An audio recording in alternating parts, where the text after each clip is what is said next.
How's it going on, guys, and welcome back to ABTFM YouTube channel. Today we're back with another episode of the Football Talks. The Football Talks is basically a show where me and some guests talking about football and their favorite club in general. If you haven't had a chance to watch the show, make sure to check out the other episode on my YouTube channel.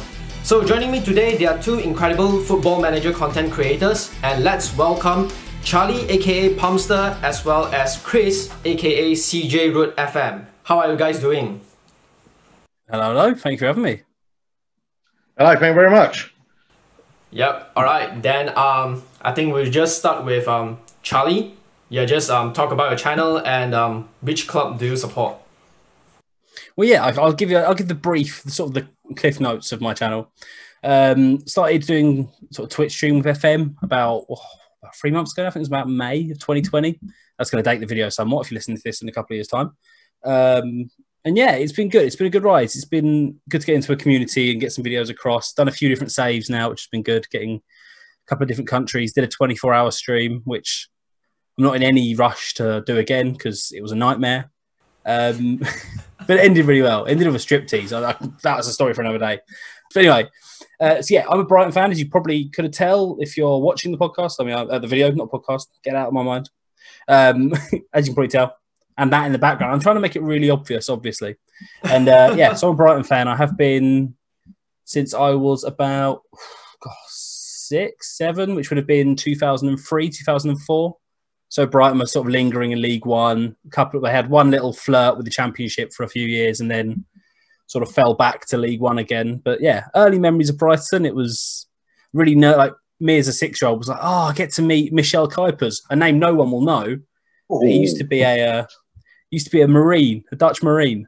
And he's got an amazing story in himself. But I remember meeting him and being this huge guy. And I was like, oh my God, it's Michel Kuipers. And it was like, met the chairman of the club. It was when the club was so much smaller. They used to have a Christmas party in a leisure centre. So you'd go there, the whole squad would be there. And you'd be like, oh my God, it's the whole Brighton team. And it's a bunch of guys in League One that never made it beyond League One. Some of which never played in League One. And then the big one was I was in the team photo in 2006.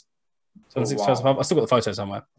And that for me, I was like, I got to go to the stadium, got to be there. It was in the programme. I was like, this is amazing. Whereas all my mates were like, oh, Man United, Liverpool. I was like, no, I'm in the club photo. I'm quite happy with my season. Got to sign. My mum harassed the whole team to sign the shirt that I had. And so that was just like, some of them were like, no, I'm not interested. Some of them were like, yeah, go on then. My dad's there chatting to the manager. I was like, yeah, weird times. Not the sort of thing you get now if you're a Brighton fan. And it's been weird. It's sort of, as I've grown up, the club seems to have sort of matured with me, which has been weird. So it kind of went from 2011 getting promoted into the Championship. And that's just when I started to really get into football and really get into it. And I was like, oh, this is great. Brand new stadium. Won on the first day of the first ever game. I was a season ticket holder, but missed the first ever game at the Amex because I was on holiday. And I was just told, and I was like, oh, this is heartbreaking. We won in the 98th minute against Doncaster in our first ever game at the Amex. And I'm still heartbroken now, and it's almost a decade later. So therefore it gives you the beginning. And the Championship was a slog, man. The Championship, it got hard. Because it was such a cycle. It was get to the playoffs, losing the playoffs, be bad for a year, get back to the playoffs. And we did it a couple of years in a row. And then it suddenly clicked when Chris Hughton came in. He got it right. He got everything right, got the players right. And yeah, we had one season where we missed out on goal difference because Dale Stevens decided to get sent off on the last day of the season. He'll feature again. And yeah, it's been a dramatic few years, man. The club nearly went out of the May of the year I was born. The club nearly went out of existence, and so that story has kind of hooked me. And I'm like, oh well, they're the football club that nearly disappeared. And there aren't a lot of football teams near where I live, so Brighton were the one. Wow, that's wow, that's incredible. I would say, yeah. What about Chris? Well, I'm an Arsenal fan, as you can tell from the red and white shirt. Have been all my life since my grandmother come over from Austria with my grandfather from prisoner of war. They were based in Woolwich, Arsenal, and her first ever football game she went to was the old Woolwich Arsenal before they moved up to Highbury. And I was born and I had to pick a team, and she told me the story when she came over and saw them, and just been one ever since. And now 39 years later, and I'm still carrying on the tradition. I've been to obviously Wembley to see them. I've been to Highbury Sim. I was there at the last game of the season with Henry scoring the hat trick. I was sitting in the West Stand, I believe it was, and then done the first game of the Emirates. Been up and down the road with them, all the highs, all the lows.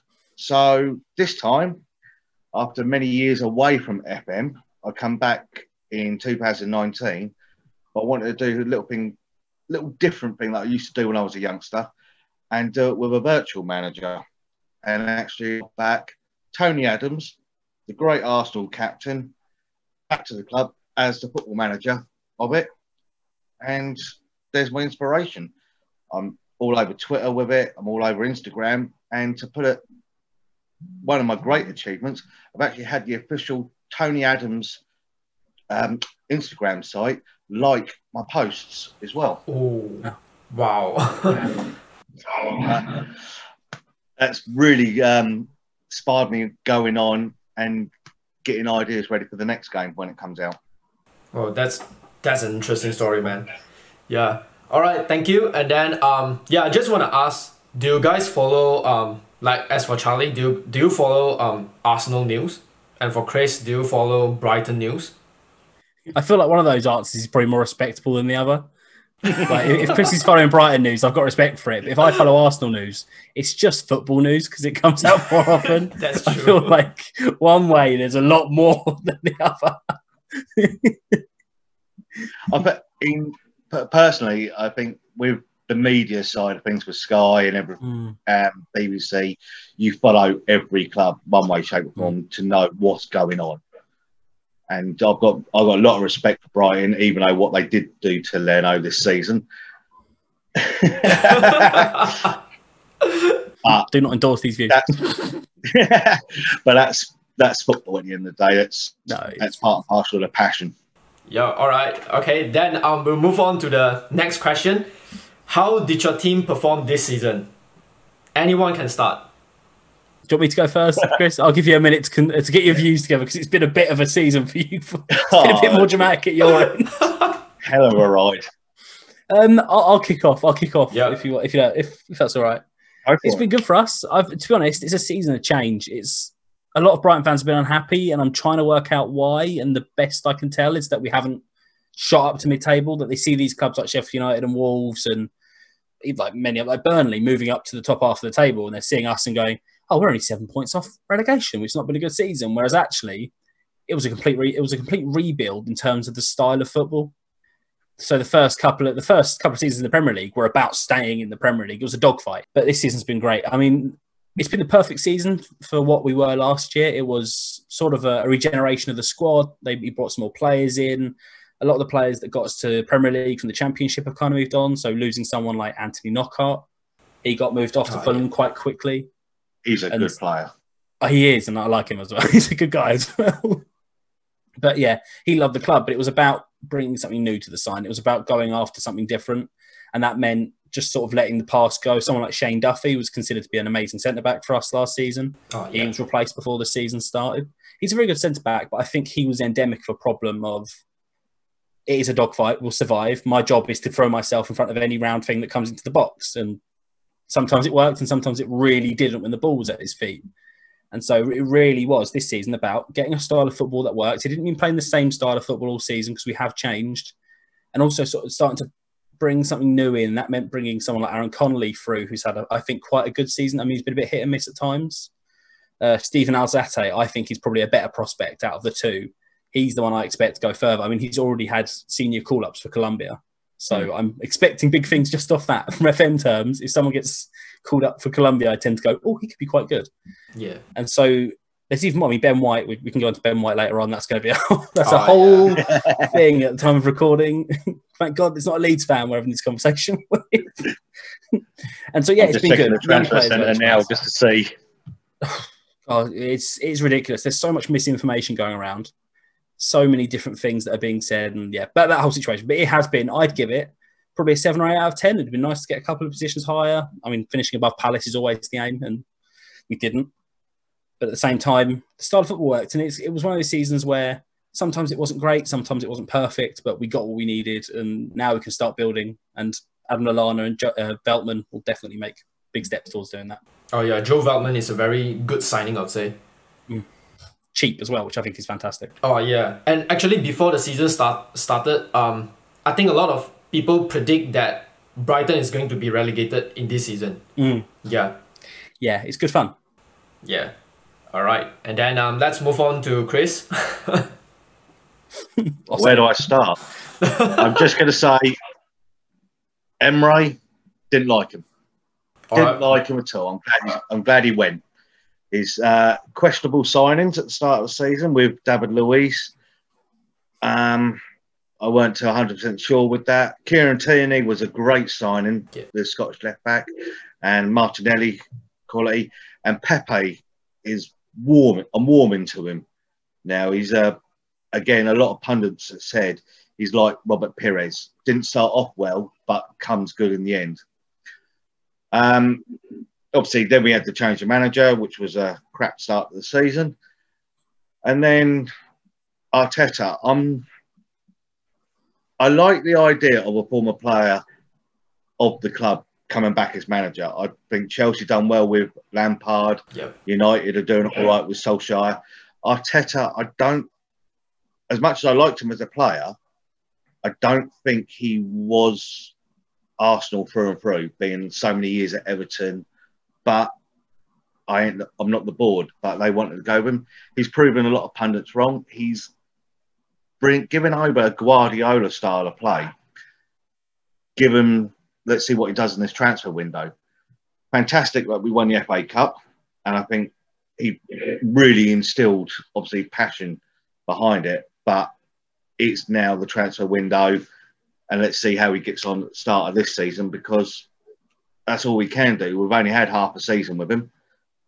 Europe was crap, so there's no point of going that. We'll have to push on for next season.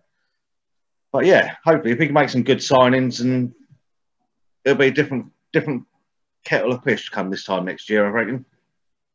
Did you expect Arsenal to finish higher than what is it right now at the start of the season? Start of the season, I was hoping for looking at the signings. I reckon 6th would have been happy for us. A lot of people wanted top 4, but I think the problems happened the season before. And one of my main gripes, and I've had this out with lots of Arsenal fans, was we knew we were losing Aaron Ramsey. Charlie, I'd like to see your view on this, but you're losing Aaron Ramsey, and then you go and sell Jack Wilshere, who was just as good as Aaron Ramsey, who could have filled in that role, keeping him injury-free.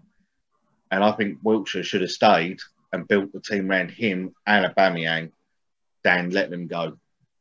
And I think that's why Arsenal had a bad season, because of what Emre started with, how he wanted to do things, and it just didn't work. Looks like Charlie doesn't...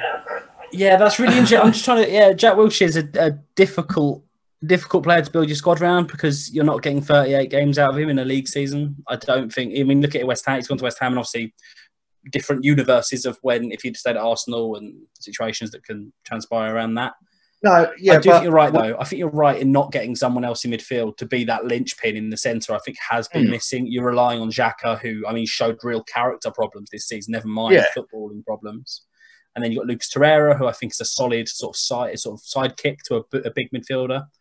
A good ball winner. Guendouzi's half decent, but I think he's still young. There seems to be character problems. I mean, we can go into that whole situation with Guendouzi. And when they really I say Wilshere to fill in that midfield because he was this generation's Mr. Arsenal. So he may not play 38 games, but he will come off the bench and he will still put 100% in to it. And that's, I think, for an Arsenal fan, you need that someone coming through the youth who's been at the club for so long. And that's only my view. And I've had it. I wonder whether there was. Yeah, I wonder whether there was maybe more faith put into players like Joe Willock, Ainsley Maitland-Niles, and that they were kind of being relied upon to come through and have these breakthrough seasons when actually great players. And I mean, there's been talk about Ainsley Maitland-Niles ending up at Brighton, and I'd be all for that because I think he's fantastic. But have they actually had those seasons? Have they been allowed to have those seasons in the systems that they've been having to play in and that they were missing? I mean, you're looking at players like Thomas Partey seems to be the recurring door of midfielders that are being linked to Arsenal. Yeah. You're right. I think they do lack that sort of a spine in the team almost of that midfielder, of a Mr. Arsenal, of a centre-back that's a Mr. Arsenal. I'm hoping for next season Rob Holding comes. And I know he comes from Bolton, but he come a young age, but he does remind me of a Steve Bowl, Tony Adams, Martin Keown type defender, no nonsense. But I'm old school. I always was like, no nonsense centre back, just hoop it out. And that's what we need sometimes instead of this ball playing midfield defender. But what about Danny Ceballos? Sign him up. Yeah, sign him up. He started the season slow, like any other foreigner. I think it's just acclimatising to the speed. As soon as he got on that since Project Restart, he looks half decent, and I think he should stay. And I think we've signed him up for another year, I believe. We'll talk about it. Yeah, but if it's true, depends what Real Madrid want for him. Yeah, I signed him on the game, and it cost me 81 million. Wow. Oh, that's a lot of money. Yeah, that's a lot. Yeah. But in real life, if Arsenal were going to sign him for 81 million, would you do that? No. I wouldn't. Yeah, I personally, wouldn't there are options. For that money, you could buy 3 or 4 players for that team. Yeah. So exactly. That'd be. But do you want that quality signing who can bridge the gap to push you on to top 4, or do you want to still sit mid-table? That's how the board's got to look at it. I think Arsenal's philosophy, though, recently seems to be a bit muddled. They're suffering a little bit from that sort of Man United problem where you're now looking at a totally new philosophy, and that's going to make your third new philosophy of the last sort of 5 years. So you had the Wenger philosophy, you had this, we'll buy in bulk, we'll buy young, we'll buy players that can be blooded and then sold on for good profit. I mean, you can say what you like about Wenger, he got Champions League football and he also got a big profit for the club, which is, let's be honest, seems to be a lot of the focus of that team in North London. I mean, the other team as well in North London probably do the same. And I think there's sort of, I wonder where Arteta's going to go this year because Emery sort of got supported by big signings. There seem to be big names that were being brought in to support his vision. And I don't know if Arteta, I mean, we're working in a different world than a year ago. Yeah. There won't be super signings every other week like there were in the last few windows. There won't be £1 billion spent in the Premier League this summer. Clubs are going to be a little bit unsure. There's going to be smaller signings. And I think if you've got 81 million to spend this summer, I think you spend it on 4 players rather than 2. Yeah. Or 1 or even, exactly in that situation. That's why I think they've been a bit reticent to go after Thomas Partey because they've let go have gone release clause or nothing, which is how Spanish clubs seem to work. Let's move to the next question. Will be best player in the season and the worst player in this season. Your club, best player. I can go first. I think I've got an idea. There's 2 for best that I don't know who to pick between. Lewis Dunk? I mean, Lewis Dunk? Lewis Dunk is probably the one. I really struggled to pick anyone else. The only other one that I can make an argument for is Neil Mopai, and I'm saying that in the most ginger way possible, like getting beer bottles thrown at me.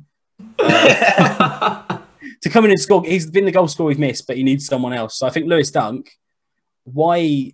I mean, to be honest, I think Arsenal could do a hell of a lot worse than someone who is that archetypal Tony Adams centre-back that is dominant in the air. And also, he has got that little bit of a prototype to him that he can play the ball, even though Martin Keown, ironically enough, doesn't think he can and says so on every occasion.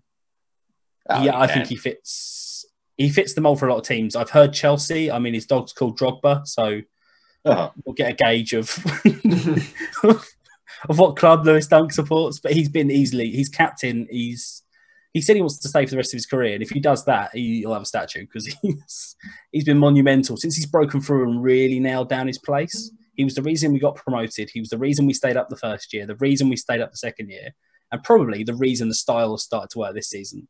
And it was sort of shown off on the first day of the season where he got an assist by splitting the Watford defence apart with a single pass. That's a great ball.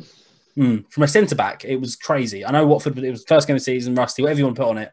But that ball, he's been trying to play them all season, and it has worked on occasion. And I think I think I had to get to Lewis Dunk.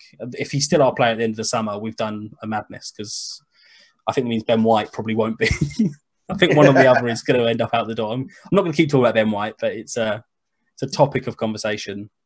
I don't know if you want to go for your best player, Chris, and we can do worst player after, because I need to work out mine. I think best player, you can't look no further than Aubameyang. I think he's just fantastic. You just don't know which way he's going to go. He's a magician in a way. He's got both. He's good with both feet. He cuts in on the left. He comes in through centre. He's up. He gets a good leap. He's just got to be on it all the time. And he's got the captaincy. But how many times has Arsenal given the captaincy to their best player, and all of a sudden he's gone next season? That's all I'm saying. So he has been good, but has he played himself in the shop window? He's done us well with obviously the FA Cup, but I can't fault him. He's quality. I don't want him to go. I want him to stay. So, 31 years old, he wants a 3-year contract. I think the club should give it to him. Break the transfer rules that they have. But no, you can't fault his performances in every game. No matter win, lose or draw, he's always there. Yeah, I don't think Arsenal can give Willian a 3-year contract and then turn around to Aubameyang and go, "Oh, actually, we don't do that." It's a bit of a hard one to sell to people. I wanted to just say that, but I thought, no, we're opening a can of worms there. Yeah, we'll save that for the transfer. That would be going down a slippery slope. Does Aubameyang want to leave? I hope not. It does. We hasn't said. Yeah, he's that tight-lipped on it. That answer seems to change every week. One week he's giving a wink and a nudge to Barcelona or Real Madrid, and the next week he's like today he's having a party at his house and all his family are wearing Arsenal shirts. It's a bit of a weird one. Yeah. All right. Shall we go to the worst player of the season? Worst player. I mean, I have one, but I'm going to get absolute pelters for it because I know what people are like. I'm going to go for it, and it's not going to go down well with some people. Dale Stephens is my candidate for worst player of the season. He's a relic. He's a relic of a bygone era where you can just go and crunch people in midfield. He can occasionally win the ball back. He thinks he's Michael Carrick, but he's more Gareth Barry now at 39 or whatever he is. Because so often he tries to play passes that in a system that we're trying to play don't work. So, like, if you watch him play, he'll win the ball back and you think, oh, my God, he's won the ball back. We can get a counter-attack going. He'll turn around and play it back to the goalkeeper. And it's like you can't, in the Premier League, get away with that. And I think the fact he hasn't really played that much is a bit hard with worst player because there's, like, people that have come for 5 minutes. And you're like, yeah, they're no good. Jurgen Locadia would be a good example of that. He was bought for nearly £20 million and has looked pretty abysmal every time he's been on the pitch. And he played for about 5 minutes first day of the season and it was never seen again. But Dale Stephens is probably, again, he's enough. Much like Lewis Dunk, if he's still at the club at the end of the season, at the end of the transfer window, I'll be amazed because he is not fancied by Graham Potter, and I struggle to say he's a championship player. His legs are shot, and he just wayward passes galore. What about a striker? Is it Jankumbach? Jambach? Oh God, yeah. I don't know. I deliberately avoided that one because he has a strong fan base. Let's say. Oh, really? A very vocal fan base on social media. Okay. And to be honest, he hasn't really had the opportunities because he said recently as well, he did an interview last week and people asked him, "Oh, are you leaving?" Because he's this big name in Iran. He played really well in Holland. He was top goal scorer in the Eredivisie. I mean, how many times do we say that about a striker? Not looking at you, Vincent Janssen. And they're rubbish. But he was like, "Oh, well, the club didn't play with wingers this season, so I didn't really play. I'm going to try and get in the team next year, whatever." I was a bit like, well, if we didn't play with wingers this season, stands to reason, and the manager's still going to be here next year, we're not going to play with wingers next year. So it's a difficult one. He puts himself about, and to be honest, for that goal against Chelsea, the overhead kick, which I don't want to spoil it because I know there's a question coming, and that might be my answer. Okay. Yeah, Dale Stevens as worst player. Dale Steven. don't Okay. like him. All right. What about Chris? I've got two. They're both German. Oh, But Mustafi? one's done all right when he comes back from Project Restart. Mustafi at the start of the season, I wasn't convinced by him. And Ozil, waste of bloody money. oh God, yeah. That's good. I just can't. He's got no passion for the club. I can't see him playing. Yeah, that's true. I just can't. He doesn't turn up. What's the point? I'd rather I'll go and play for nothing than bloody him. I'm sorry about the language, but it just grinds my gripes. It's just not. I can't stand the bloke. That one, do you think of 130 grand. David Lewis? Nah, Lewis was all right. So convincing in the end, but he still. I don't like him going on his little runs. He's one of those players that will like push. From what I see, he pushes me to the brink of going, "How on earth is he playing in the Premier League?" And then you watch him the next week, like when was it the Liverpool game? What was it? Where he played, he was amazing. He was probably like Arsenal's best defender that game. And I was like, "How's he not at a top 4 side?" It's like every week it goes, the pendulum swings. Yeah, he's every very week, inconsistent. Let's say inconsistent. I think the system doesn't help over that one. Yeah. All right. Then let's move to the last question in segment 1. Will be next season prediction. Whoop. Big question. It's a difficult one. Yeah. The transfer window. We're very young in the transfer window. I don't know if you want to go first, Chris. You seem like you had a moment of inspiration there. It all depends on the transfer window, but for me, it's got to be top 6 at least. An improvement on 8. Arteta's first full season. We'll take it from there. If he can do what he done in the second half of the season, and I think we'll get there. Probably a nice little cup run in Europe, possibly retain the FA Cup, make it 15 instead of 14. I'll be happy with that. Yeah, that makes sense. I think it's I think that would be a good season for Arsenal. I think it depends on the transfer window and what sort of policy ends up being. I'm going to use that same point for Brighton, but not 6th, obviously, because I'm not a madman. But a lot the same. It's next season.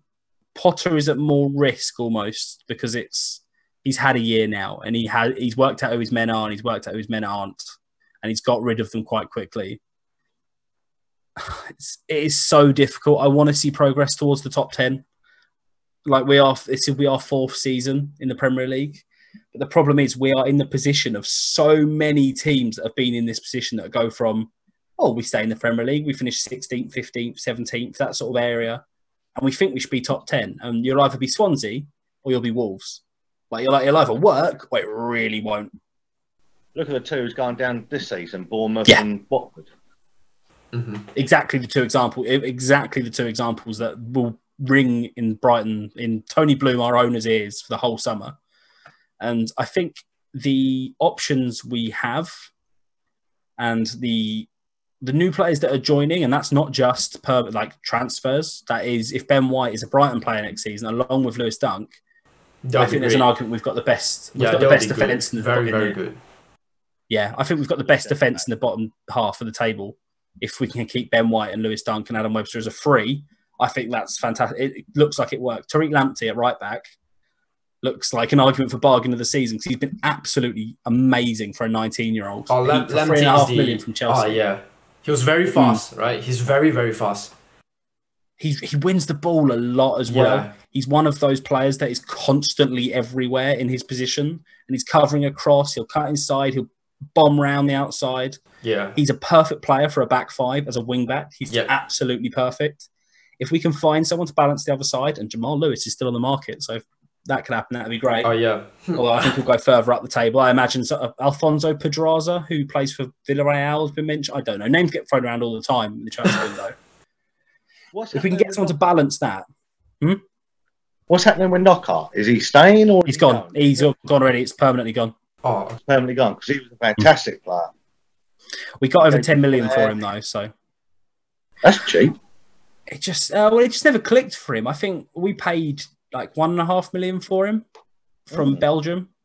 And so to get that from him when he never really clicked in the Premier League. He'd like 1 week he'd score a goal of the season against Palace, and the next season, the next 3 weeks you wouldn't see him. He'd be he'd totally disappear, and he'd have a knock or he'd be out of a game. And I love Knockaert, and honestly, in the he was the best player in the Championship, but he wasn't quite good enough for the Premier League. I think a term used elsewhere is the Darren Huckabee zone. That player that's a top Championship player and looks in the Championship like he should smash the Premier League. Yeah. But doesn't ever really do it. I mean, Leicester I heard the same sort of thing from Leicester fans when we went up. They were like, well, he was good, but he was never great. He was never Mahrez who made that step. I think they were very similar in the Championship. They fought for the same position. But then when they went to the Premier League, Mahrez made the step and is the player he is now. Similar to Timo Pukki. But on the other, yeah, Pukki. I was thinking that if Knockaert was going to a, no disrespect to Brighton, established Premier League club, like a Tottenham, Arsenal, someone like that who can play the ball around, I reckon it'd be a different kettle of fish. I reckon it'd be a Premier League player then. Probably. I think he's one of those players that needs to be in a ball-heavy side. I think that is probably the difference in that when the team has possession and plays is the dominant side. I think he's fantastic. He could be that good player. A bit like Shaqiri was the difference between him at Stoke and at Liverpool. He was getting the ball more as that was happening. But as far as predictions, sorry, I've gone on a tangent. Yeah, or Wijnaldum as well. Yes, Wijnaldum's the same. Like Moussa Sissoko, there's examples. But as far as a prediction for next season, I'd probably go... I imagine we'll finish 12th or 13th. I think it'll work, but it won't fully work. It will be like, there's real signs of promise, but there'll be like 6 games we lose in a row. It'll be like, oh God, what's going on? And it'll all start to fall apart a little bit. But I think we're Brighton. We go from top to bottom every week. Like it make it like we go from up here to down here in the space of about 20 minutes sometimes. So it'll be a fun ride, whatever happens. Porter to be there at the end of it? Yes, yeah. I think he's in. I think even if we get relegated next season, he'll still be manager. All right, so moving on, is the best moment in this season? I assume from a Brighton point of view, right? I haven't got an out here. I can't pick something else. I'm going to say it. I was going to go to the handback overhead kick, but Mopai's last-minute winner. I'm sorry, against Arsenal, but it had nothing to do with Arsenal at the same time. Well, it did, because it was the whole situation, but it was the first game back from lockdown, and it felt like football had disappeared off the face of the earth, and it suddenly exploded back onto the scene. I was like, I'm kind of done with the season. We're kind of growing to a halt. Do we really need to finish the season? To be honest, we're still fighting relegation at that point, so, if we can null and void it, that'd be class. But it was like, we're a little bit worried. We've got Arsenal. We had, I think, Leicester, then Liverpool, then Man City, or some range of games that was going to be really hard. And to get that release, that moment that came out of literally nothing, and to be honest, it wasn't really anything to do with poor defending from Arsenal. It was a nice move. It was the 98th minute after 3 months away. It just felt that release that was like, football's back, and I love it. Football's amazing. It's the best thing ever, and I can imagine those thoughts aren't echoed from the other side of this, the other side of that paradigm. But it was just beautiful. It was that moment. I mean, there are other moments. There's the first game of the season where we won against Watford, and it was like, this is happening. Beating Tottenham, Aaron Connolly scoring twice was pretty good. I was there for that game. I was in the stadium, so it was like, that's amazing. And you'll like that one, Chris. We beat Tottenham 3-0, so that was a little bit more on side. Maybe the other Arsenal game that we won as well. But yeah, the Mopai last-minute winner, and I didn't really want to use it, but it was that 3 months. It was the culmination of something that was just felt so negative. It was such a positive moment. Yeah. That's a good answer.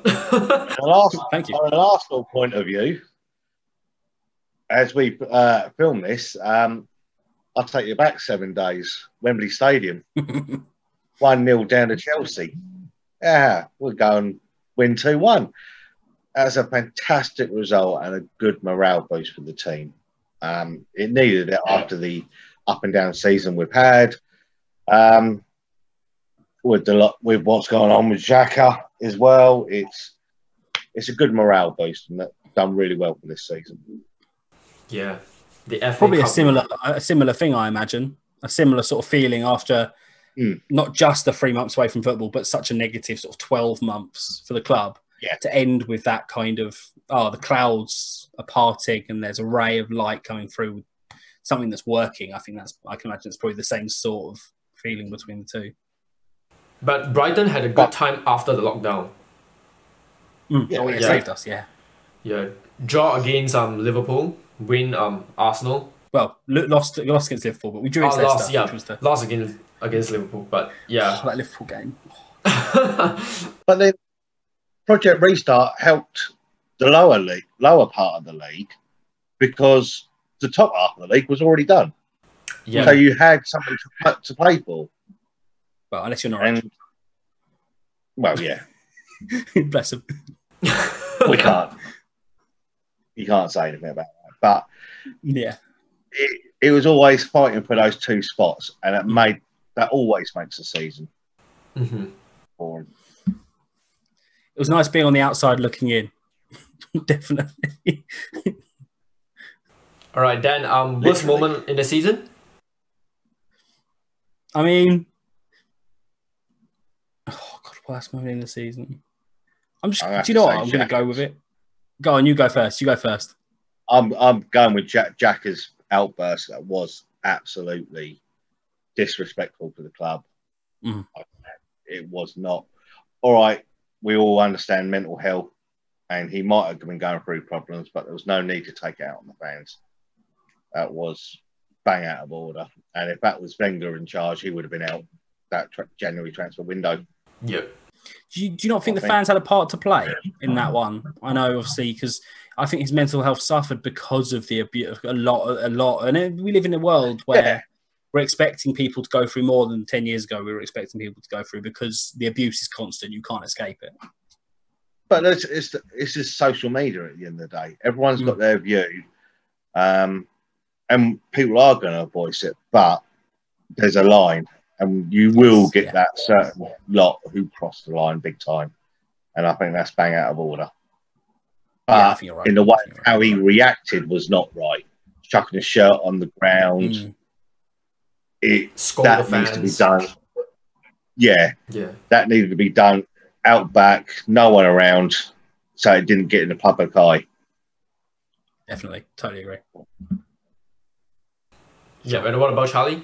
What's your worst moment in this season? Losing to Palace at home was rough, especially because they were, excuse my language, bloody awful. They were atrocious. I hated that game. And at Sellers, both games we played Palace. Oh no, I'm not doing. I don't swear on stream, Chris. I'm not swearing now. I'm not breaking my duck. Except when I got sacked on stream, that was different. But I don't have a huge hatred of Palace, but it's just the whole. When we play Palace, everything elevates. It's not like any other game in this. It's the derby, exactly. Every time we've ever played them, it's elevated. It's always different. And the game at Selhurst Park, we should have won. The game at the Amex, we should have won, but we only came away with 1 point from both games. I'd probably say the game at home, because I've never been so angry. And I couldn't go. I was angry enough that I couldn't go to the game because I was working. And I was watching it on my I was at home working, and I was like, it's there, and I'm trying to work, but I can see Jordan Ayew scoring, and I've never been quite that angry in a while. It was, I think we hit the post 4 times or something stupid. I think we had like double-digit shots on target that game. It was mental. We played really well, but just couldn't score. And it's them. Losing to them means you're getting a week of abuse, or 6 months of abuse now it's been, because they'll live it large. And we were the same. When Brighton beat Palace, we beat them both times last season, so we gave it to them, like they gave it to us. Just going to say, try living with a Tottenham fan as well. God, you have my respect. Yeah. I would say I had the same feeling when Liverpool were beaten by Arsenal as well. That 2-1, that game. I was so angry. I was just sitting in front of the TV and I'm just furious, man. We played so well. We played really well. But then we just gave Arsenal 2 free goals. Yeah. Klopp would have been angry as well if he wasn't so hungover. Yeah, I'm like, Along with the whole team. We stopped your record of 100 odd points, so I'm happy with that. Yeah. Exactly. So I'm like, and Arsenal literally had only 3 shots in the whole game, and then 3 on target, 2 goals. Like created It's an 0 Arteta chances. masterclass. I would say, yeah, that was so bad. All right. Let's just move on to the last question. So one iconic moment when you, as the as a fan of the club ever. yeah. Promotion. I've got to go. Well, it was either a promotion or the FA Cup semi-final, or the Millwall the quarter-final last year. Sat at home watching it and watching that Solly March ball go in, the mishit free kick. That was a moment that I was so despondent in that game. We went 2-0 down and I was like, this is it. We're losing to Millwall. Of all people, Millwall. And it was like, this is awful. We're rubbish. And I was with family. It was a big family gathering and I was there seething, like really losing my mind. And Solly March scored and I was just like, this is mad. And then we won on penalties. And I was like, this is even more mad. It was crazy. But probably promotion when we beat Wigan at home. And I was there. I was at the stadium. And it wasn't confirmed. It wasn't actually confirmed as promotion, but it was like it would need something like a 20-goal swing and us to lose all our games, which we pretty much did anyway. And it was just like there was a pitch invasion, and it was that moment of like no one ever really thought it was going to happen. We always looked like that. I mean, Derby. We looked like Derby, basically. That team that always kind of pushed top 6, but never got top 2. Leeds up until this season is probably another good example. These sides that were like, oh, we're really good. We play really good football. And we look quite good and we get our recruitment kind of right, but we're not going to be able to compete with these sides that come down, spend big, go up. And that year, it all clicked. It all worked. And that moment of like Solly March scoring, and again, Solly March scored both goals. Why both? I don't know. He's involved both times, and that's a surprise because I've never seen a man with less end product. He's awful when he gets to the final ball. And it was just, that moment of promotion and the pitch invasion was, crazy. But I mean, I'll hand it to Chris now because I'll get all teary-eyed. Yeah. I've got 2 moments as a fan. Year 1989, Anfield needed to win by 2 goals. I was 8 at the time. I remember watching it. Wow. It was fantastic. That was. I was running around. My old man was telling me to go to bed and all that. I was basically telling him to shut up so I had to watch it. So, and then the unbeaten season, to have the gold Premier League trophy that's an achievement in itself. That won't be done for decades. It won't be no one will do that for a long time. Man City might if they get the right personnel in, but it's just that team was fantastic. Well, no, it won't. But I know Nottingham Forest done it years ago, but it's probably going to be another 50 years before we see that and the amount of passion behind it. But for that team, it's fantastic. He built that team brilliantly.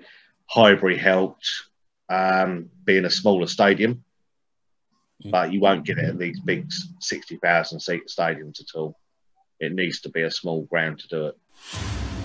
Yep, thanks for the answer. And another bonus question for the Milpay and Leno accident. What's your thought? It's worth it. It was 9 out of 10 strikers go for that ball. Is the issue? If it was up the other end, I mean, you look at Lacazette put a challenge in on Ryan in the same game, and you could tell. I think it was after, wasn't it? It was second half that he did it, and you could tell that he was just trying to put one on the opposition keeper. And I think 9 out of 10 people go for that ball if it's bouncing up in the air and it's going out of the box. Because if the keeper suddenly decides he's not going for it, if he suddenly pulls out of it, Mopai needs to be there. He needs to go and get it. I mean, there was an element of him being naughty and he shouldn't have jumped into the keeper. And he's a bit like that. He's got a bit of an MO for that this season. He's been having scores at Palace and goes up to the Palace fans like that. It's like, I think he knows what he's doing. I think he's well aware of what's going on. And I think Guendouzi handled the situation poorly, and I think it all kind of went from there. And Leno was perfectly, having had a serious injury myself, I understand that. frustration and that anger, because that is almost a career ender. And if he's in pain, you are going to lash out at the person that did it, especially when it was someone that did it, whether he meant to or not. Totally agree. I used to be a keeper, so I always had to make that decision whether to go in or not. Personally, if I was Leno, I would have just stood my ground and made him make the choice. But Leno being Leno, got in there. Yeah, it's a 50-50 ball. If you jump into it, you are going to hurt someone. I agree with you, Leno was right to react like that. No one else needed to. But let's just thank God that Leno is actually all right at the end of the day. Yeah, absolutely. Yeah, I Obviously, would never come face to face next season. They can shake their hands and put it behind them. Yeah, I hope it doesn't boil over to next year, because that would be a shame. I think the fact that Leno isn't out for a year, I think has helped. The fact that his career hasn't been massively affected and almost ended by it, I think will make a bit of a difference as well. And the fact that Arsenal weren't, I mean, Emi Martinez did a good job. So I think the fact they haven't been hugely affected by it, I think will probably help the Arsenal players, other than Leno, kind of react more calmly than they would have if it had been if Arsenal had lost every game because of goalkeeping errors after, then they would have probably. If that was like the Aaron Ramsey tackle with Shawcross, and that was like a year out, then that's a horrible situation. Yeah. But let's just shake hands, put it behind them. They're both professionals. They've probably spoken to each other on the phone afterwards and all that when everything's all calmed down. So we move on. That's part and parcel. It's any 50-50 ball. You go for it. You always got to try and go for it. You don't pull out of a challenge unless you're a keeper, where you make the decision whether to stand up or you go in. Yeah, I mean, as someone who played up front, on the opposite side of that, I would have always gone for it, because I would always want to I'd want to gamble. You'd always want to gamble on it just in case the ball got spilt. Your manager wouldn't forgive you if you pulled out of it and the goalkeeper dropped it and you weren't there to finish. That'd get true just as much. That's true as well. So it is, like I said, a double-edged sword for Mopai as well. He's kind of damned if he does, damned if he doesn't. Someone got hurt. 9 times out of 10 in that situation as well, the goalkeeper just lands and it's not a problem for anyone. The referee gives a free kick, he lands fine. It was an awkward way he landed. He tries to twist away from Mopai, which I think sort of means his knee twists as well. His knee lands unnaturally. So I think the fact Mopai scored the winner later on, not to go back to that again, I think just riled everyone up. Yeah. And that Guendouzi was giving it all that about how much money he earns, apparently. I was just like, well, Mopai scoring the winner probably didn't help the reaction of the Arsenal players. Yeah. If it was a draw, then that's fine. But everyone would have forgotten about it. They'd all shaken hands at the end. Yeah, but Mopai scoring the winner. Or shaking his necks with Guendouzi. One of the exactly. So I think we should just call it a day. Yep. Yeah. All right. Okay. Well, good to meet. Yeah. Yeah. Well, thank you, Chris and Charlie, for joining me today. Thank you. And then also make sure you guys check out their YouTube channel, Twitch channel, and follow them on Twitter.